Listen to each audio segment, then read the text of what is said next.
বন্ধুরা, আজকে আমার জন্মদিন। সেই উপলক্ষে বাচ্চাদেরকে বলছিলাম যে চলো তোমাদের আজকে বাইরে খাবার খাওয়া নিয়ে আসি, কিন্তু না, বাচ্চারা বলল না, তোমার জন্মদিনে মা, আমি তোমার হাতের খাবারই খাবো। তাই বললাম কী খাবার খাবে, বলল ফ্রায়েড রাইস। তাই আমি ঘরে যা যা ছিল উপকরণ তাই দিয়ে আমি ওদের জন্য ফ্রায়েড রাইস রান্না করলাম। খুব সুস্বাদু এবং প্রোটিন জাতীয় খাবারগুলো। আপনার এটা যে একবার খাবে তার আরেকবার খেতে মন চাবে, আশা করি। সবাই, ছোট বড় সবার এটা প্রিয়, এই ফ্রায়েড রাইসটা। এটার ভিতরে আপনার অনেক পুষ্টিকর খাবার দেওয়া হয়। এর ভিতরে আপনার ডিম আছে, গাজর আছে, ক্যাপসিকাম আছে, তারপর আপনার কিশমিশ আছে, কাজু বাদাম আছে, তারপরে পেস্তা বাদাম আছে। মানে কি বলবো, অনেক সুন্দর সুন্দর সব পুষ্টিকারক জিনিস দিই। এটা আমি মাঝে মধ্যে আমার বাচ্চাদেরকে বানিয়ে দিই, কারণ আমি আমার একটা ব্যবসা প্রতিষ্ঠান আছে, সেখানে আমি সময়গুলো কাটাই।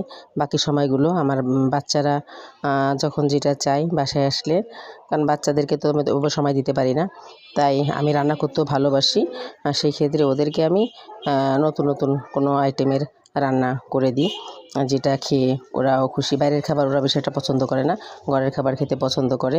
দেখবেন আমার ভিডিওতে অনেক ধরনের ভিডিও আছে আমার হিসাব, সব ধরনের খাবার আমি রান্না করে করে ছাড়ি, আপলোড করি, দেখতে পারবেন।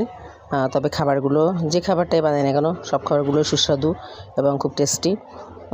আমি কাউকে কপি করার চেষ্টা করি না, আমি আমার নিজের মতো করে সাজিয়ে গুছিয়ে রান্না করার চেষ্টা করি। শত ব্যস্ততার মাঝেও বাচ্চাদের খাবার খাওয়ানোর, সুন্দর সুন্দর খাবার, পুষ্টিকর খাবার খাওয়ানোর চেষ্টা করি। কারণ যেহেতু ওরা স্কুলে যায়, ওদের তো অবশ্যই পুষ্টিগুণের দরকার।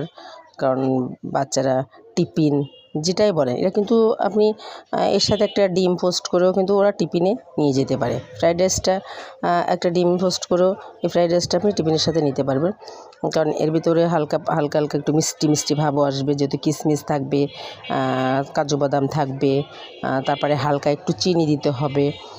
সেই ক্ষেত্রে এটা তো মরিচটা তেমন একটা পড়বে না, সেই ক্ষেত্রে এটা অনেক সুন্দর, অনেক সুস্বাদু।